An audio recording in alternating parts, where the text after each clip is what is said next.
జై శ్రీ రాధేకృష్ణ. నిన్నటి కథాభాగంలో మనం స్కాంత పురాణ అంతర్గత శ్రీమద్ రామాయణ మహత్యాన్ని విని ఉన్నాం. తదుపరి పాలకాండను కొనసాగిద్దాం. తపస్శీలుడు, వేదాధ్యాయని నిరతుడు, అగ్రేశ్వరుడు అయిన మునిశేఖరుడు అయిన నారదుని గొప్ప తపస్వి అయిన వాల్మీకి మహర్షి జిజ్ఞాసతో ఇట్లా ప్రశ్నిస్తున్నాడు. ఓ మహర్షి, సకల సద్గుణ సంపన్నుడు, ఎట్టి విపత్కర పరిస్థితుల్లోనూ తొనకనివాడును, సామాన్య విశేష అంటే లౌకిక అలౌకిక ధర్మాలను ఎరిగినవాడు, శరణాగత వస్తులుడై ఎట్టి క్లిష్ట పరిస్థితుల యందును కూడా ఆడి తప్పని వాడును, నిశ్చలమైన సంకల్పం గలవాడును అగు పురుషుడు ఇప్పుడు ఈ భూమండలంలో ఎవరున్నారు అని అడిగారు. ఈ సదాచార సంపన్నుడును, సకల ప్రాణులకు తన ఎడల విముఖులైన వారికి కూడా హితమును గూర్చువాడు, సకల శాస్త్ర కుశలుడు, సర్వశాస్త్ర దురంధరుడు, తన దర్శనముచే ఎల్లరునూ సంతోషపరచువాడును అయిన మహాపురుషుడెవరు? ధైర్యశాలియు, క్రోధమును జయించినవాడును, శోభలతో విరసిల్లువాడును, ఎవ్వరిపైనను కూడా అసూయ లేనివాడును, రణరంగంలో కుపితుడైన వాడును, దేవాసురులను సైతం భయకంపితులను చేయువాడు అగు మహాపురుషుడెవరున్నారు అని అడిగారు. ఈ విశేషములను గురించి తెలుసుకున్నట్టుకు నేను మిక్కిలి కుతూహలపడుతున్నాను. ఓ నారద మహర్షి, మీరు సర్వజ్ఞులు, ఇట్టి మహాపురుషుని గురించి తెలుపగలరు. మీరే సమర్థులు. త్రిలోకజ్ఞుడైన నారదుడు వాల్మీకి పలుకులు ఆలకించి ఎంతయో సంతోషించను. పిమ్మట అతడు, ఓ మహర్షి, సరే వినుము అని వాల్మీకితో ఇట్లా అన్నాడు. ఓ ముని, నీవు ప్రస్తుతించిన బహువిధములైన ఉదార్త గుణములను ఒక్కరి యందు కుదురుకొని ఉండుట సాధారణంగా దుర్లభం. అయినను స్మృతికి తెచ్చుకొని అట్టి గుణములు గల ఉత్తమ పురుషుని గురించి తెలిపెదను వినుము. ఇక్ష్వాకు వంశము మిక్కిలి వాసిగాంచినది. లోకోత్తర పురుషోత్తముడైన శ్రీరాముడు అందవతరించి ఎంతయో జగత్ ప్రసిద్ధుడయ్యాడు. అతడు మనోనిగ్రహము కలిగినవాడు, గొప్ప పరాక్రమవంతుడు, మహా తేజస్వి కూడా, ధైర్యశాలి, జితేంద్రియుడు, ప్రతిభామూర్తి, నీతిశాస్త్ర కుశలుడు, చిరునవ్వుతో మితముగా మాట్లాడుటలో నేర్పరి, షడ్గుణ ఐశ్వర్య సంపన్నుడు, శత్రువులను సంహరించువాడు, ఎత్తైన భుజాలు కలిగినవాడు, బలిష్టమైన బాహువులు ఉన్నవాడు, శంఖం వల్లే నునుపైన కంఠము గలవాడు, ఉన్నతమైన చెక్కిలి కలిగినవాడు, విశాలమైన వక్షస్థలం కలిగినవాడు, బలమైన ధనస్సు కలిగినవాడు, పుష్టిగా గూఢముగానున్న సంధియము కలిగినవాడు, అంతఃశత్రువులను అదుపు చేయగలిగినవాడు, ఆజానుబాహుడు, అందమైన గుండ్రని శిరస్సు కలిగినవాడు, అర్ధచంద్రాకారంలో ఎత్తైన నొసలు కలిగినవాడు, గజాదులకు మిక్కిలి గంభీరమైన నరక కలిగినవాడు అయిన శ్రీరాముడు అంతగా పొడవుగాని పొట్టిగాని కాక ప్రమాణమైన దేహము కలవాడు, సమానమైన కరచరణాది అవయవ సౌష్టము కలిగినవాడు, కనువిందుగాంచు దేహకాంతి కలిగినవాడు, అవయవ సౌష్ఠవము గలవాడు, కనువిందుగాంచు దేహకాంతి కలిగినవాడు, పరాక్రమశాలి, పరిపుష్టమైన వక్షస్థలం కలిగినవాడు, విశాలమైన కన్నులు గలవాడు, మైన అవయముల పొందిక కలిగినవాడు, సాటిలేని శుభలక్షణములు కలిగినవాడు, ఆశ్రయించిన వారిని ఆదుకొనుటయే పరమధర్మంగా కలిగినవాడు, ఆడిన మాట తప్పనివాడు, ప్రజలకు హితమునర్చు స్వభావము కలిగినవాడు, ఈ విధంగా ఖ్యాతికెక్కినవాడు, సకల శాస్త్ర పారంగతుడు, స్వయముగా పవిత్రుడు, ప్రాణికోటిని పవిత్రమనర్చువాడు, భక్తి ఆశ్రిత పరాధీనుడు, ఏకాగ్రత చిత్తుడు, త్రిమూర్తి స్వరూపుడై ప్రజాపతి బ్రహ్మవలే జనులను సృష్టించువాడు, విష్ణువు వలె అఖండ ఐశ్వర్య సంపన్నుడై పోషించువాడు, సాధు పురుషులను బాధించు వారిని పరిమార్చుటలో హరుని వంటివాడు, స్వపరభేదములు లేక అందరినీ రక్షించువాడు, ధర్మమును స్వయంగా ఆచరించుచు లోకములలో ఆచరింపచేయుచు దానిని కాపాడువాడు, స్వధర్మమును పాటించువాడు, తనను ఆశ్రయించిన వారు ఎట్టివారైనను వారిని రక్షించువాడు, వేదాంగముల పరమార్థములను ఎరిగినవాడు, ధనుర్వేదమునందును యుద్ధ విద్యల యందును ఆరుతేరినవాడు, సకల శాస్త్రములను సాకల్యముగా ఎరిగినవాడును, శాస్త్రాది విషయముల యందు ఏమరపాటు లేనివాడు, సమస్త వ్యవహారముల యందు చక్కని స్ఫూర్తి గలవాడు, సమస్త జనులకును ప్రీతిపాత్రుడు, సౌమ్య స్వభావము కలిగినవాడు, ఉదార స్వభావుడు, నదులను సముద్రములను కలుపునట్లి సత్పురుషులు నిరంతరము శ్రీరామును చేరుకుందురు. అందరూ అతడు అందరికినీ పూజ్యుడు. ఎవ్వరి ఎడలను వైషమ్యములు కానీ తారతమ్యములు కానీ లేక మెలుగువాడు. ఎల్లవేళలా అందరినీ ఆయన దర్శనము ప్రీతిని గొల్పవాడు. కౌసల్యానందనుడైన రాముడు సర్వసద్గుణ విలసితుడు. అతడు సముద్రము వలె గంభీరుడు, ధైర్యమున హిమవంతుడు, పరాక్రమమున శ్రీ మహావిష్ణువు, చంద్రుని వలె ఆహ్లాదకరుడు, శుతిమెత్తని హృదయము కలవాడు, తన ఆశ్రితులకు అపకారము చేసిన వారి ఎడల ప్రళయాగ్ని వంటివాడు, సహనమును భూదేవి వంటివాడు, కుబేరుని వలె త్యాగ స్వభావము కలిగినవాడు, సత్యపాలనమున ధర్మదేవత వంటివాడు, అమోఘ పరాక్రమశాలి అయిన శ్రీరాముడు ఇట్టి సద్గుణలతో ఒప్పుచున్నవాడు, సోదరులలో పెద్దవాడు, దశరథునికి ప్రియపుత్రుడు, ప్రజలకు హితమును గూర్చుటలో నిరతుడు. అట్టి సకల గుణాభిరాముడైన శ్రీరామచంద్రుని తన మంత్రుల విజ్ఞప్తి మేరకు ప్రజల క్షేమము కోరి దశరథుడు మిక్కిలి ప్రసన్ను యువరాజ పట్టాభిషక్తునిగా చేయుటకు సిద్ధపడెను. శ్రీరాముని యువరాజ పట్టాభిషేకమునకై జరుగుచున్న ఏర్పాట్లను దశరథుని ప్రియ భార్య అయిన కైకేయి తన దాసి మందర ద్వారా ఎరింగెను. పూర్వము శంభాసురుని జయించిన సందర్భమున దశరథుడు ఆమెకు 2 వరాలను ఇచ్చి ఉన్నాడు. రాముని వనాలకు పంపమనియు భరతుడు యువరాజ పట్టాభిషేకునిగా చేయవలెననియు ఆమె 2 వరములను తన భర్తను కోరింది. సత్యసంధుడైన దశరథ మహారాజు ధర్మవాసమునకు కట్టుబడి ప్రియతమసుతుడైన శ్రీరాముని వనములకు పంపించవలసి వచ్చింది. వీరుడైన శ్రీరాముడు కైకేయికి ప్రియమును కూర్చుటకై తాను చేసిన ప్రతిజ్ఞను అనుసరించి పితృవాక్య పరిపాలనకై వనములకు బయలుదేరెను. సుమిత్రాసుతుడైన లక్ష్మణుడు శ్రీరామునికి ప్రియ సోదరుడు, మిక్కిలి వినయ సంపన్నుడు, రాముని యందు భక్తి తత్పరుడు. అన్న అడవులకు బయలుదేరుచుండగా స్నేహాతిరేకములతో లక్ష్మణుడు కూడా ఆయనను అనుగమించెను. జనకుని వంశమున పుట్టిన సీతాదేవి శ్రీరామునకు ధర్మపత్ని. ఆమెపై ఆయనకు గల ప్రేమ అపారము. ప్రాణ సమానురాలు, దేవతలను సైతము మోహింపచేయగలిగిన మోహిని వలె అపూర్వమైన సౌందర్యము కలది. సర్వ శుభలక్షణ శోభిత, దశరథుని కోడలు, స్త్రీలలో ఉత్తమురాలు. ఆమెయు చంద్రుని రోహిణి వలె శ్రీరాముని అనుగమించును. ఆమె చంద్రుని రోహిణి ఎలా అయితే అనుగమిస్తుందో అలా శ్రీరాముని అనుగమిస్తూ ఉంటుంది. దశరథుడు ద్వారము వరకు వారిని అనుసరించును. పౌరులు ఆయన్ని విడిచి ఉండలేక చాలా దూరం ఆయన్ని అనుగమించిరి. ధర్మాత్ముడైన శ్రీరాముడు గంగానదీ తీరమున కలిగిన శృంగవేరపురమున తన భక్తుడు నిషాదులకు రాజు అయిన గుహుని కలుసుకున్నాడు. పిమ్మట రథసారథిని రథమును వెనక్కు పంపించి వేసెను. శ్రీరాముడు సీతాలక్ష్మణుల తోడను గుహుని తోడను కూడి వనములకు సాగిపోయెను. గుహుని సహాయంతో జల సమృద్ధి గల గంగానదిని దాటెను. పిమ్మట భరద్వాజ మహర్షి ఆదేశమును అనుసరించి సీతారామలక్ష్మణులు మందాకిని నదీ తీరమున కలిగిన చిత్రకూటమునకు చేరిరి. అచ్చట చక్కని పనశాలను నిర్మించుకొని ఆ ముగ్గురును కూడా దేవగంధర్వ సదృశులై సుఖముగా ప్రశాంతంగా నివసింపసాగిరి. సీతారామలక్ష్మణులు చిత్రకూటమునకు చేరగా అయోధ్యలో దశరథ మహారాజు పుత్రశోక కారణముగా సుతునికై విలపించుచూ స్వర్గస్థుడయ్యాడు. ఇక దశరథుడు మృతి చెందిన పిమ్మట వశిష్ఠుడు మొదలగు బ్రాహ్మణోత్తములు రాజ్యాధికారమును స్వీకరించమని భరతుని కోరిరి. అందులకు ఆ మహావీరుడు సమ్మతింపలేదు. రాజ్యకాంక్ష లేని ఆ భరతుడు పూజ్యుడైన రాముని అనుగ్రహమును పొందగోరిన వాడై వనములకు బయలుదేరాడు. ప్రసన్న హృదయుడు సత్యసంధుడు అయిన శ్రీరాముని చేరి భరతుడు మిక్కిలి పూజ్యభావంతో, ఓ ధర్మజ్ఞ, జ్యేష్ఠుడవు శ్రేష్ఠుడవు అయిన నీవే అయోధ్యకు రాజు కాదగిన వాడవు అని పలుకుచూ సోదరుడైన శ్రీరాముని వేడుకొనెను.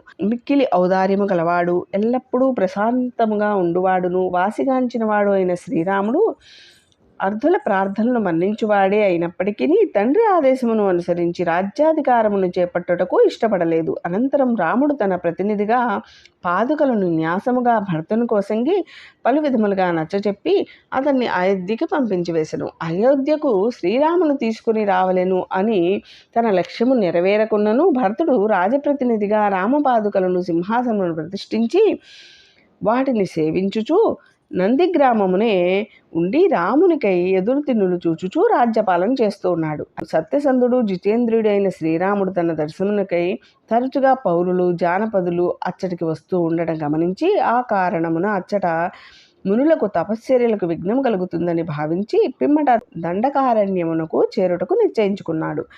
సావధానముగా సీతాలక్ష్మణులతో కూడి దండకారణ్యమును చేరాడు. అయితే ఈ దండకవనమున ప్రవేశించిన పిమ్మట రాజీవలోచనుడైన శ్రీరాముడు విరాధుడు అనే రాక్షసుణ్ణి సంహరించి శరభంగ మహర్షిని దర్శించాడు. అట్లే అగస్త్య మునిని, సుతీష్ణుడు అంటే అగస్త్యుని యొక్క సోదరుడిని కూడా దర్శించాడు. తర్వాత శ్రీరాముడు అగస్త్యుని ఆదేశానుసారము ఆయన నుంచి ఇంద్రచాపాలను, ఖడ్గాలను, అక్షయములైన బాణములు కలిగిన తూణీరములను గ్రహించి పరమప్రీతుడాయను. వనములతో కూడి సీతాలక్ష్మణులతో శ్రీరాముడు దండకారణ్యమును నివసించుచుండగా పరిసరములోనున్న ఋషీశ్వరులందరూ తమను బాధించుచున్న రాక్షసులను వధించమని కోరుటకై శ్రీరాముని కొరకు విచ్చేసిరి. శ్రీరాముడు దండకారణ్యమును నివసించుచున్న ఆ మునుల యొక్క ప్రార్థనలను ఆలకించి అగ్నితుల్యులైన ఈ ఋషీశ్వరుల ఎదుట ఈ వనములోని రాక్షసులందరినీ యుద్ధమున మట్టుపెట్టదను అని ప్రతినబూనినాడు. దండకారణ్యమున శూర్పణఖ అనే రక్కసి నివసించుచున్నది. అయితే శ్రీరాముడు లక్ష్మణుని చేత కామరూపిణి అయిన ఈ రాక్షసి యొక్క ముక్కుచోలను కోయించి ఆమెను వికృత రూపంగా మార్చెను. అనంతరము శూర్పణఖచే రెచ్చగొట్టబడిన కరదూషణులు, త్రిశూరుడు అను రాక్షస ప్రముఖులు అసంఖ్యాకంగా రాక్షసులతో గుడి యుద్ధ సన్నద్ధులై వచ్చిరి. అంతటా శ్రీరాముడు ఒక్కడే జనస్థాన నివాసులైన 14,000 మంది రాక్షస యోధులను, కరదూషణులను, త్రిశూరులను రణభూమికి బలిగాంచెను. రావణాసుడు తన దాయాదులైన కరదూషణులను, త్రిశూరులను శ్రీరాముడు వధించిన వార్తను శూర్పణఖ ద్వారా విని క్రోధముతో ఉడికిపోయెను. ఆ పిమ్మట అతడు మారీచుడు అను రాక్షసుని కడకు వెళ్ళి సీతాపహరణము విషయమున ఆయన సహాయం అర్థించెను. అప్పుడు ఆ మారీచుడు శ్రీరాముడు నీకంటే శక్తివంతుడు, అతడితో విరోధము నీకు తగదు అని పలికి రావణుని పెక్కు విధాలా వారించెను. వాని హెచ్చరికలను పెడచెవిన పెట్టి ఆయుమూడిన రావణాసురుడు మారీచును వెంట పెట్టు శ్రీరాముని ఆశ్రమమైన పంచవటి సమీపమునకు చేరెను. పిమ్మట రావణుడు మాయావి అయిన మారీచుని సహకారంతో రామలక్ష్మణులను వారి ఆశ్రమం నుంచి దూరంగా పంపి సీతాదేవిని అపహరించుకుని పోయాడు. దారిలో తనకు అడ్డు తగిలిన జటాయుని గాయపరిచినాడు. పిమ్మట శ్రీరాముడు ప్రాణావసాన దిశలో ఉన్న జటాయుని చూచి రావణుడు సీతాదేవిని అపహరించుకుని పోయిన వార్తను తెలిపి రాముని పాద సన్నిధిలోనే జటాయువు కన్నుమూసెను. జటాయు మృతికి శ్రీరాముడు వ్యాకులపాటుతో శోక సంతప్తుడై విలపించెను. అట్లు శోకమున మునిగిన శ్రీరాముడు జటాయువునికి అంత్య సంస్కారములు నిర్వహించెను. శ్రీరాముడు సీతాదేవికి అడవుల్లో అన్వేషించుచు కదంబుడను పేరుగల రాక్షసుని గాంచెను. అతడు వికృతాకారముతో కూడి భయంకరుడాయను. మహాబాహువైన శ్రీరాముడు ప్రాణులను హింసించుచున్న దానవుని హతమార్చి అతని కోరికతో ఆ కళేబరమును దహింపజేసెను. ఫలితంగా అతడు స్వర్గప్రాప్తి కలిగెను. శాపవిముక్తుడైన కబంధుడు దివ్యరూపమున స్వర్గమునకు వెళ్ళునప్పుడు ఆకాశమున కొంత తడవి ఆగి శ్రీరామునితో, ఓ రామా, ఈ సమీపమున నీ భక్తురాలైన శబరి కలదు. గురువులను సేవించుటలో ఆమె స్వభావము, అతిథి సత్కారములు యందు ఆమె నిరతురాలు, ఆమె సన్యాసిని. నీవు ఆ శబరి వద్దకు వెళ్ళుము అని పలికెను. శత్రువులను రూపమాపవాడును మహాతేజస్శాలి అయిన శ్రీరాముడు శబరి కడకు వెళ్ళెను. శబరి భక్తి శ్రద్ధలతో కొసరి ఫలములను అర్పించి ఆయనను పూజించెను. పంపా సరస్సు తీరమున శ్రీరాముడు వానరుడైన హనుమంతుణ్ణి కలుసుకొనెను. వానరోత్తమును చూచి అనుసరించి శ్రీరాముడు సుగ్రీవుని కడకు చేరెను. మహావీరుడైన శ్రీరాముడు సుగ్రీవునకు తన వృత్తాంతమును అంతయును తెలిపెను. మరియు సీతాపహరణ గాథను కూడా ఆయనకు పూర్తిగా వివరించెను. సుగ్రీవుడు శ్రీరాముడు చెప్పిన విశేషములన్నిటినీ వినెను. వలన శ్రీరాముడుకు తోడ్పడుట వల్ల తనకు ప్రయోజనము కలుగునని భావించి అతడు శ్రీరాముడితో అగ్నిసాక్షిగా మైత్రిని నెరిపెను. పిమ్మట సుగ్రీవుడు దుఃఖితుడై యుండుట గమనించి శ్రీరాముడు నీ బాధకు కారణమేమిటని అడిగెను. అప్పుడు సుగ్రీవుడు తనపై మొదట వాలికి గల ప్రేమ విశ్వాసములను, పిదప వాలికి తనకు ఏర్పడిన వైరగాథను, రామునికి మిక్కిలి దుఃఖముతో విఫలముగా తెలిపెను. అనంతరము రాముడు వాలిని వధించును అని ప్రతిజ్ఞ చేసెను. పిమ్మట సుగ్రీవుడు వాలి యొక్క అసాధారణ బలపరాక్రమం గురించి శ్రీరామునికి వివరించెను. వాలిని హతమార్చుటకు శ్రీరాముని బలపరాక్రమం యందున సుగ్రీవునికి మనస్సులో సందేహం కలిగి ఆయన బలపరాక్రమమును తెలుసుకొనుటకై వాలిచే హతుడైన దుందుబి అను రాక్షస కళేబరమును సుగ్రీవుడు ఆయనకి చూపించాడు. మహాపర్వత సదృశుడైన అస్థిపంజరమును చూచి మహాబాహువైన రాముడు ఒక చిరునవ్వు నవ్వి ఇంతేనా అనుచు అనుచు దాన్ని తన కాలి బొటనవేలితో అవలీలగా చిమ్మెను. అప్పుడు ఆ కళేబరము పూర్తిగా 10 యోజనముల దూరమున పడెను. సుగ్రీవుడుకు పూర్తి విశ్వాసము కలిగించుటకై రాముడు ప్రయోగించిన బాణము రివ్వున సాగి వరుసగా నున్న 7 మద్ది చెట్లను, ఆ సమీపమునే ఉన్న ఒక పర్వతాన్ని, రసాతలమును భేదించి అదే వేగంతో వచ్చి ఆయన తూణీరమును చేరింది. అప్పుడు ఆ సుగ్రీవుడు లోకోత్తరమైన శ్రీరాముని యొక్క పరాక్రమమును చూసి ఎంతయో సంతోషించును.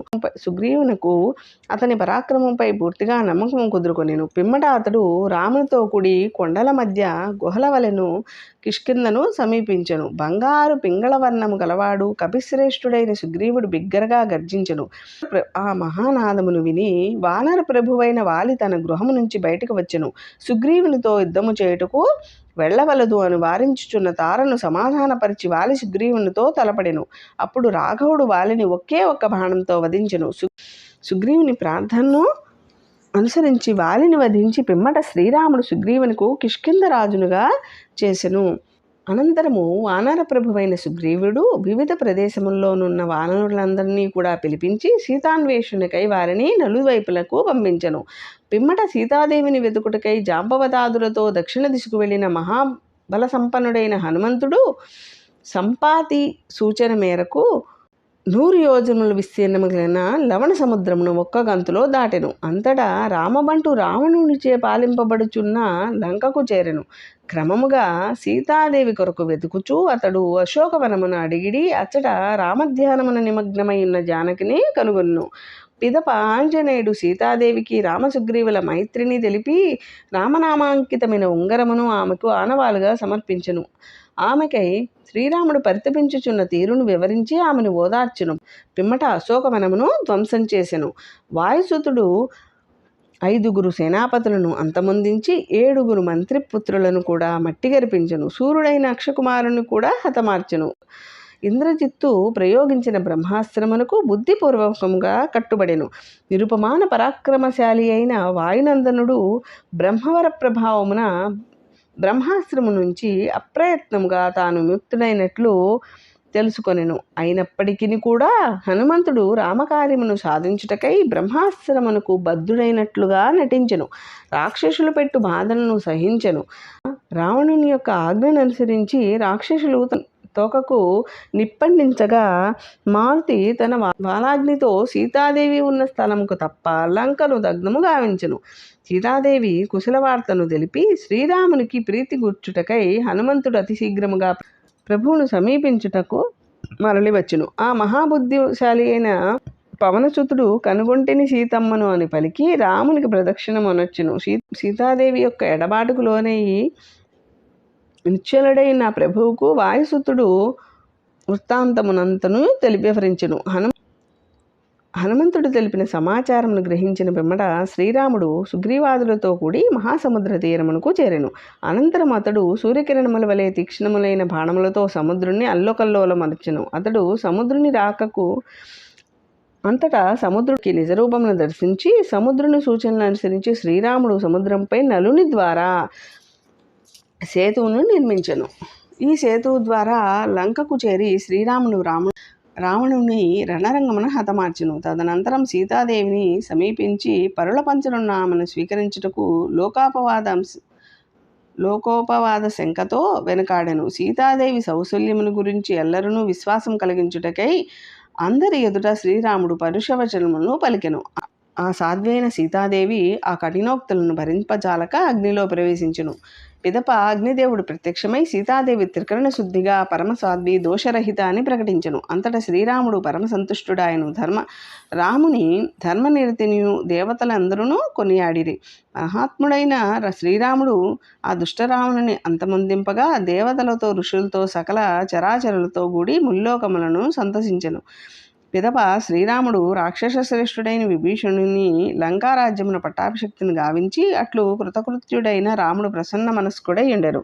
తన విజయమును శ్లాఘించుటకై వచ్చిన దేవతల నుంచి వరమును పొంది శ్రీరాముడు ఆ వరప్రభావమున రణరంగమున మృతులై పడి ఉన్న వానరులను పునర్జీవితులను గావించెను. పిమ్మట శ్రీరాముడు సుగ్రీవ విభీషణాది మిత్రులతో వానరులందరినీతో కూడి పిదప పుష్పక విమానముపై అయోధ్యకు బయలుదేరెను. శ్రీరాముడు తన వారితో భారద్వాజాశ్రమమునకు చేరెను. 14 సంవత్సరములు పూర్తి అయిన వెంటనే అయోధ్యకు తప్పక తిరిగి వత్తునని భరతునకు తాను ఇచ్చిన మాటను నిలబెట్టుకొనుటకై శ్రీరాముడు ముందుగా హనుమంతుని భరతుని వద్దకు పంపెను. సుగ్రీవాదులతో పుష్పక విమానమును అధిరోహించి శ్రీరాముడు ప్రయాణ సమయమున భరతుని గురించి విశేష గాథలను వారికి తెలుపుచూ నందిగ్రామమునకు చేరెను. చక్కగా పితృవాక్య పరిపాలన మనర్చిన మహానుభావుడగు శ్రీరాముడు నందిగ్రామమున తన సోదరులను కలుసుకొని జటాదీక్షను పరిత్యజించెను. పిమ్మట సీతాదేవితో కూడి పట్టాభిషిక్తుడై రాజ్యాధికారమును చేపట్టెను. శ్రీరాముడు రాజైనందున ప్రజలందరూ కూడా సంతోషంతో పొంగిపోయెను. ఆయన పరిపాలనలో సుఖ సౌభాగ్యములతో విరసిల్లిదరు. ప్రభుభక్తి తత్పరులై ధర్మ మార్గమును ప్రవర్తించుచుందురు. ఆరోగ్య భాగ్యములతో హాయిగా నున్నారు. కరువు కాటకములు లేకుండా నిర్భయంగా జీవించుచు రామరాజ్యమున పుత్రులు మరణించటం అనేది ఉండదు. స్త్రీలు వైధవ్యమును పొందరు. నిత్యము సుమంగుళులై పాతివ్రత్య ధర్మములను పాటించుతూ ఉండేవారు. అగ్ని వల్ల కానీ, జలము వల్ల కానీ, వాయువు వల్ల కానీ భయములు ఉండేవి కాదు. మరణములు సంభవించేవి కాదు.